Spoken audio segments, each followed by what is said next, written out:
Alright guys, it's finally that time of year. We are doing our top 10 video games of 2018. There was a lot of great releases that came out this year. Let's check out what my top 10. Gaming tech, eating brekkie is the gaming tech. Going for a recce is the gaming tech. Gaming techie is the gaming tech. Gaming techie.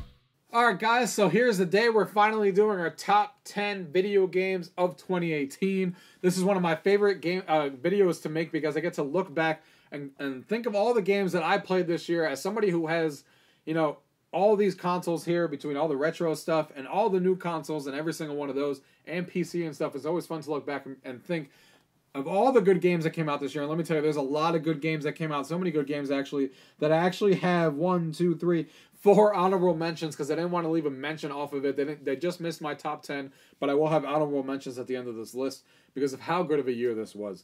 Now, these are actually in order from 1 to 10. So, number 10, obviously, not being as good as number 1, but all of these games are amazing. They're literally the top 10 games of the year. And they're my top 10, let's not forget that. So, if a game missed your, if a game of yours missed this list, leave it down below. Tell me why you liked it. Maybe it's a game I missed. Maybe it's a game I never played. Maybe I just missed it. Or maybe it just barely missed my list.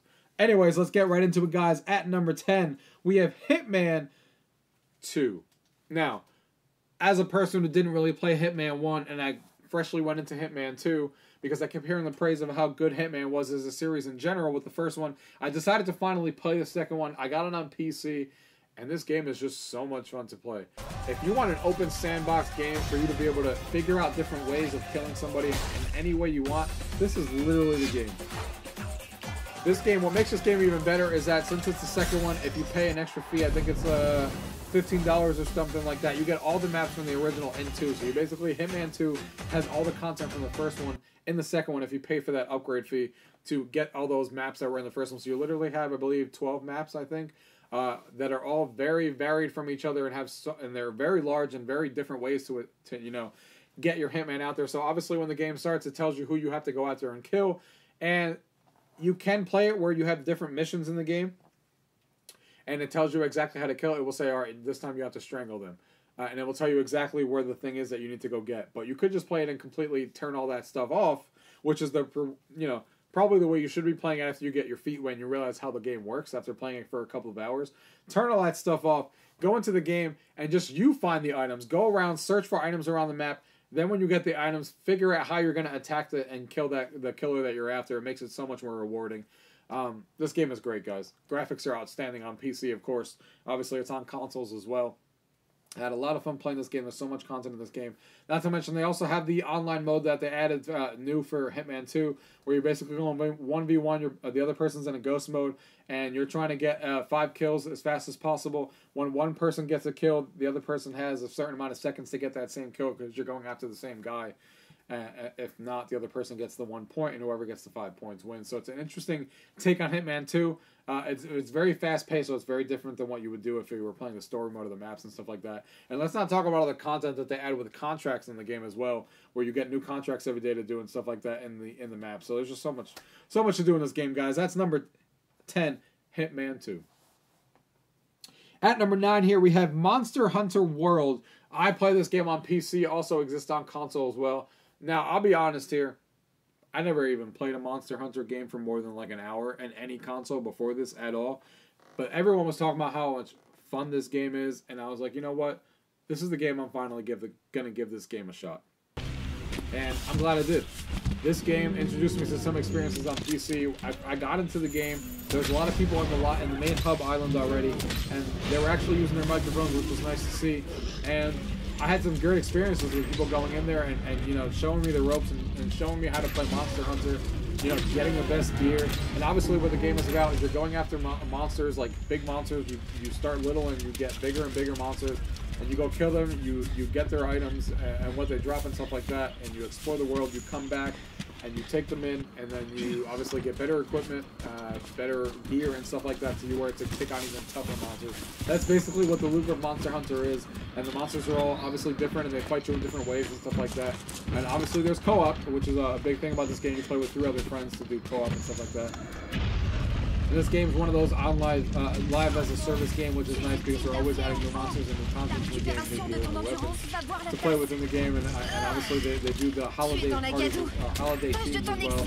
So Christmas is on there, Halloween was on there. They're doing, and it's cool to when you go into the main hub and everything like that. They're like Christmas, you can hear like Halloween and stuff like that, and they have different missions themed towards Halloween, stuff like that. So. And you can earn different gear during those holidays. So it's just a really expansive world, guys. A lot of things to do, a lot of monsters to see. If you're into that style loop of like, kill this to get better weapons and then get better weapons to be able to kill even more powerful monsters and stuff like that, and do it with your friends, this game is really good. Runs solidly on my PC. That is Monster Hunter World at number 9. At number 8, we have Assassin's Creed Odyssey, also a game I play on PC, but obviously also exists on console. Now, I didn't really play Assassin's Creed on the last year's version. The name's escaping me right now. I didn't play that game very much. I didn't really get into it as much as I thought I would. So that game I didn't really play. But Assassin's Creed Odyssey on the PC is, in my opinion, a better game than what that game was the year before. I played, like I said, a couple of hours of the first game, and this one, for some reason, it's just clicking with me more. I love the world that they build. There's so much to do in the world. Obviously, it's a Ubisoft game, so you know what to expect in the open world games when a Ubisoft makes a game. There's a lot of different side activities to do. Obviously, you can follow the story beat path if you want to do that. And Cassandra in this game is just a really, really solid character. That's what really stands this game out for me. The story in this game with Cassandra. It's just so much fun, so much, it gives me a reason to keep playing because I really want to find out what she does next or how the story is going to develop and stuff like that. And I believe the variety, it seems like the variety in this game is, Morma style and a lot of variety in the missions and stuff like that you're doing. And just a really great game, the graphics and stuff. I didn't even finish the game yet because the game is so goddamn long. It's like 100 hours long. I believe I'm like 40 hours in, so I'm pretty deep into the game. But there's just so much to do in this game, and that doesn't even count on the DLC that they added in this game. Guys, if you're a fan of Assassin's Creed, the series, this is my favorite in a long time, Assassin's Creed Odyssey, at number 8. At number 7, we have Forza Horizon 4 on PC and Xbox. I rotate between both of these because you get the copy when you buy one version, you get them on the other. And Forza Horizon 4 really took it up a notch in this game. It's all open world now. You always see cars and other players in the game. I believe it's 32 players to a lobby. So when you're racing around, you're seeing other people. So it makes you feel like you're living and breathing in an actual world. Not to mention the whole point of this game is the weather system. Not the weather system, the season system. So when you go into the game 1 week, it may be winter season. The next time it may be summer season. And it completely changes the map. So winter season, you might have different shortcuts, different races and stuff like that to show up. And if it's summer season, certain areas might be closed off or certain areas might be open now because the winter season's over and there's different events going on for that season. So it gives you a reason to keep coming back for each season because there's different events and different weather and different way that the car handles and stuff like that. And I just love the online multiplayer in this game on top of the game itself and the graphics and how freaking amazing this game looks in 4K, either on my TV or on the computer. It's just so much fun to play online. Every hour they have something called Forzathon, and you get only certain items that you buy with the currency that you get in Forzathon. And you basically go in there, you're doing random events with different people. You're playing it as a co-op thing. So you're going in there with 4 of your other friends, with 12 other people, I believe. Or is it 12 or is it the full 32? It's escaping me right now how many people actually do the Forzathon at the same time. I don't know if it's the whole entire lobby, but you do different random things like, you'll do a co-op thing that says you have to get this many points by jumping off. And you have to do that, and then you'll get to the second. There's 3 parts to it, first, second, and third. And if you beat all 3, then everyone gets their coins, and then you can use it on the Forzathon shop to get, cool items in the game. Forza Horizon 4, obviously it also has standard multiplayer as well, and their crazy modes that they usually have, like, the zombie mode and stuff like that. So, Forza Horizon 4, guys, at number 7 for Xbox and PC. Next one on the list, coming up at number 6, is a game that's also on PC and Xbox, though I actually decided to get it on PC because it is the first time that it came to a Blizzard, the Blizzard launcher. And of course, I'm talking about Call of Duty Black Ops 4. Now, I don't know how everyone else feels, but this is my favorite Call of Duty game in a long time. They did a lot of good things with this game. I wasn't really a fan of the other Call of Duty games that you were jumping in 50 feet in the air and stuff like that, and jumping off the walls and stuff like that. This is more boots to the ground, which is the tag phrase that they use to basically describe this game. And it's just straight up killing each other, 1v1, none of that crazy jumping off the wall and doing all this fancy crap. The multiplayer is the best it's ever been, with the weapons and the unlocks and stuff like that, and the changes that they made, the health system that they changed in the game as well, where you actually have to press a button now to heal yourself and stuff like that with the health packs. A small change, but adds a lot of strategic play into the game that I didn't know would be there. And obviously they have the big zombies mode. They concentrate a lot in zombies mode because there's not a story mode in this game. So zombies, is the best it's ever been. There's 3 different side chapters in the game. More DLC planned, of course, in the future. And of course, the big thing in this version is obviously the battle royale mode that they added. It's actually it's easily in my top 2 favorite battle royale games that I've played, right next to Fortnite. And this game, I like. Sometimes I'd rather just play a fast shooter, kind of like Call of Duty. But if you just take Call of Duty's gameplay and you throw in battle royale, you basically have an idea of what battle royale here is like. It's very fast paced, very different feel than what Fortnite is like, and it runs extremely well. I like the cool thing that they did with the map being a section of every Call of Duty map that they had in the previous series, so that's cool. Guys, that's Call of Duty Black Ops 4 at number 6. Check that one out.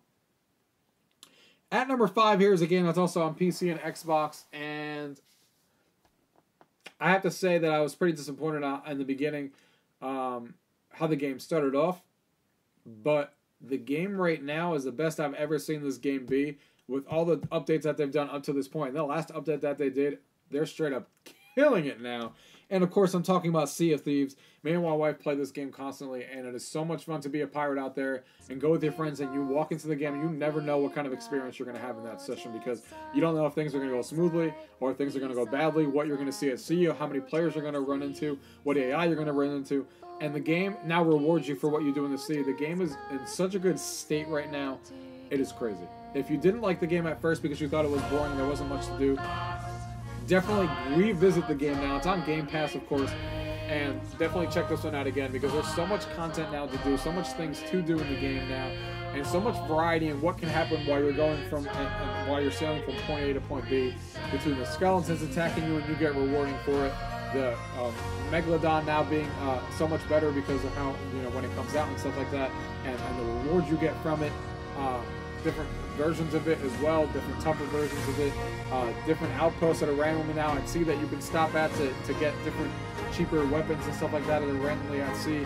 The fog that shows up in the game now that makes it really hard to see and really hard to navigate is random. The volcano thing that they added that randomly there's just so much in the game that they added from the day one that it came out. Definitely have a second look at it if you skip this one the first time because of the negative thing that I got, because it was a little boring in the beginning.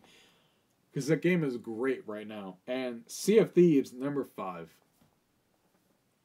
Next game I have on the list, of course, needs no introduction. I've been playing this game nonstop since it released a couple of weeks ago on the Nintendo Switch. And of course, I'm talking about Super Smash Bros. I don't think this game needs any introduction. The game is amazing. Every single character that's ever been in a Smash is here. So many of the different levels in the game that you can play are in this game as well. So many different items to mess with and stuff like that. This is literally the ultimate version of Super Smash. Not only does it feel great and it plays great and the controls, and it's portable and runs great and portable. The 6 or 7 new characters that are in the game are all really fun to play. The Splatoon character, Inkling, is so much fun to play with. Unlocking the characters is cool. There's over 70 characters in the game. And, the graphics look fantastic on it. It's obviously Super Smash, guys. A lot to say about it. If you're a Super Smash Bros. Fan, this is the Ultimate Edition with all the characters, the 6 or 7 characters that they added, the 6 or 7 maps that they added, levels to play in, and all the characters from all the different Super Smash Bros. Games is now in this game. And with the promise of 5 new characters in DLC, coming up with a map to go with them as well, or a level to go with them as well. And the soundtrack in this game is great. So there's so many songs in this game. There's like over 900 tracks in this game to be able to play. And there's so many different ways to play this game. Obviously, the online in the game is new for the game. Or actually, it's probably on Wii U as well. But the online that's in this game is cool. It has the voice chat with the app. Yes, you have to use the app, unfortunately. But there's so many different modes that you can play in this game, like teams and solo and classic mode, and the giant story mode that's in the game here, the World of Light mode, is so much fun to play with the spirit mode and stuff like that. Just so much content in this game, guys. Definitely, if you're a fan of Super Smash Bros., definitely check this one out. That is my number 4, Super Smash Bros. On the Nintendo Switch. At number 3, we're going into our first exclusive for a different system than just the Xbox and PC, which is what we've been talking about so far. And we're heading into Sony territory here. My number 3 is God of War on the PS4. Now, I know this game, before everyone screams their heads off, that this game isn't my number 1 or 2. I know that this game won Game of the Year, and this game is absolutely fantastic. And everybody who has a PS4 should play this game because the storytelling in this game, the graphics and 4K on this game on PS4 are literally ridiculous. And I'm having a blast playing this game. I haven't exactly finished yet, but I am really far into the game. And the story is really going places. It really picked up after like 15 hours or so. And I'm having so much fun with the characters going back and forth, this and stuff like that. And the gameplay and stuff is as fun and crazy as God of War has ever been. But the graphics in this game, the storytelling and stuff like that is just so good in this game. The game definitely goes places, man. God of War is just polished like crazy. Everything from top to bottom is great about this game. And it's a game that is a must-own for PSVR fans. And it's not my number 1, but it doesn't matter because my top 3 or 4 or 5, I mean all of these are, but you get the point, are so good that it doesn't really matter. One inched the other one out by very little. So that's God of War, guys, on the PS4 exclusively at number 3.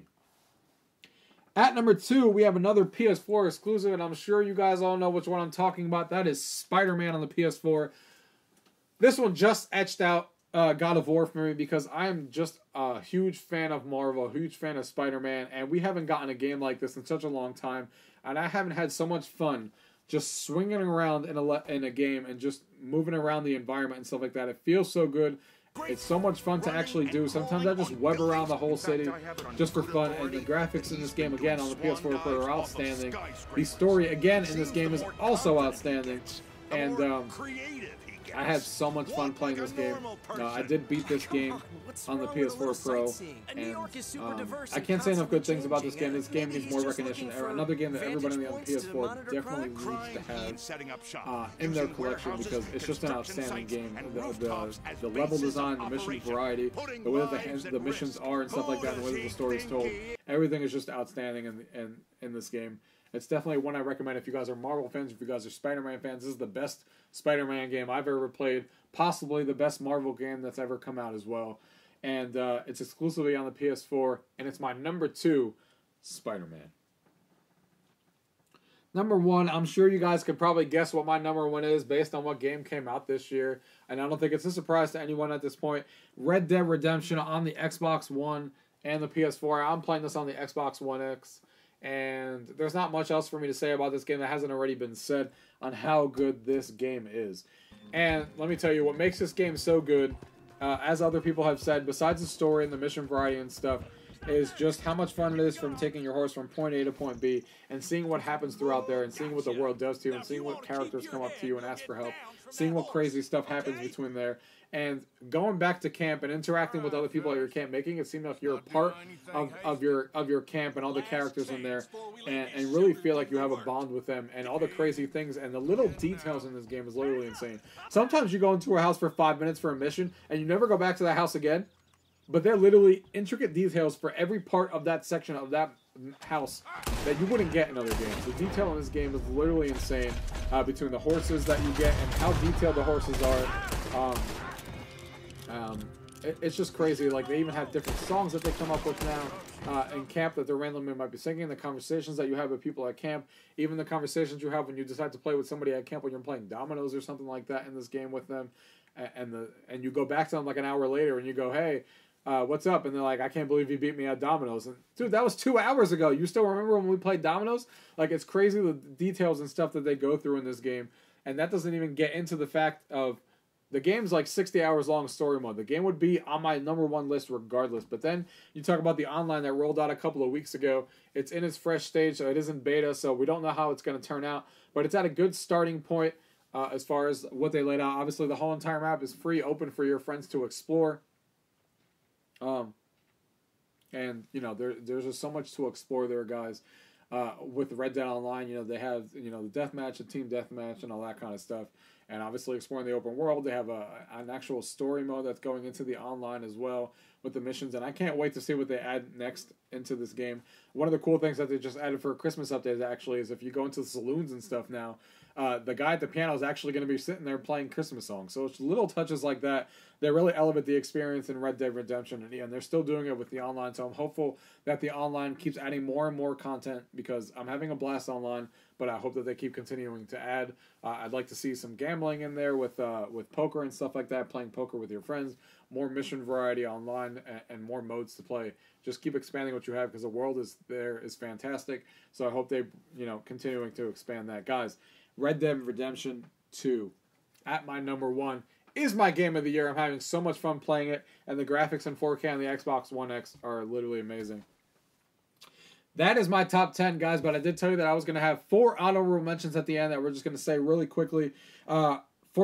Destiny 2 Forsaken really got me back into playing Destiny 2 on PC. I'm having a blast with that. I didn't include it because it's technically just an expansion, so I didn't really know what I wanted to do with that. But the expansion literally turned this game around. The game is exactly what most people want this game to be now. It's at a really good place and what everyone wanted the game to be like when it first came out.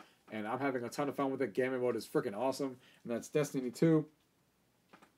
Next one I added on here is Battlefield 5. I'm having a lot of fun with Battlefield 5 on PC. It's obviously a shooter, and I'm excited to see what they do with their Battle Royale when it comes out and releases in March. And I'm having a lot of fun with the gameplay and stuff like that in the game, and obviously looks fantastic. Another game that I put on here is Far Cry 5. Far Cry 5 on the PC is another game that I played this year. Story really goes places in that game. What Ubisoft open worlds are like we talked about. And, the story really goes places in this game. It's a really crazy story. You can do whatever you want in the world and obviously go and take over things. There's a lot of mission variety in the game, in my opinion, and the graphics are obviously really good. And I had a lot of fun playing it. The multiplayer with the Far Cry arcade mode that you created was also really well done. I had a lot of fun playing that. And the last one as an honorable mention is Tomb Raider, the new one that just released. I haven't had a chance to finish it, so I couldn't even consider it for my game of the year anyway. I'm only like 10 hours in. But from what I played so far, if you like the other Tomb Raider that came out a year and a half ago or however long it's been, you're definitely going to like this one. It's more of the same, but it's more... what makes this game better for certain people is that the tombs were definitely concentrated on. There's less combat in this game as there was in the last game, so depends on how you feel about that. The tombs were really concentrated on this game. There's a lot of tombs, and even the DLC that they're adding is going to be, heavily focused on tombs and stuff like that. And the tombs are really crazy. The comment that is there is good. The story that they're telling that wraps up with this series is really well told in this game. And like I said, if you like the other version, you're definitely going to like this one. Just know that it's obviously a little bit more of the same with a little bit more emphasis on the puzzle solving and the tombs as opposed to the combat that the other one was known for. So still really solid game there. So guys, those are my honorable mentions, and that is my top 10 video games of the year recap. Number 10, Hitman 2. Number 9, Monster Hunter World. Number 8, Assassin's Creed Odyssey. Number 7, Forza Horizon 4. Number 6, Call of Duty Black Ops 4. Number 5, Sea of Thieves. Number 4, Super Smash Bros. Ultimate. Number 3, God of War. Number 2, Spider-Man. Number 1, Red Dead Redemption. Guys, that is my top 10. If there's anything I missed or maybe something I haven't played or even mentioned, or maybe it's on your top 10 list, leave it down below. There's so many other good games that could have been on this list that came out this year that are just so good. There's just so many games that came out this year. It's a good time to be a gamer, guys. Leave any comments down below of anything you guys want to tell me about the top 10 list. If not, thank you guys for watching.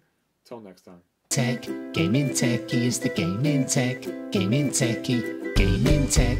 Eating brekkie is the gaming tech. Going for a recce is the gaming tech. UrGamingTechie is the gaming tech. UrGamingTechie.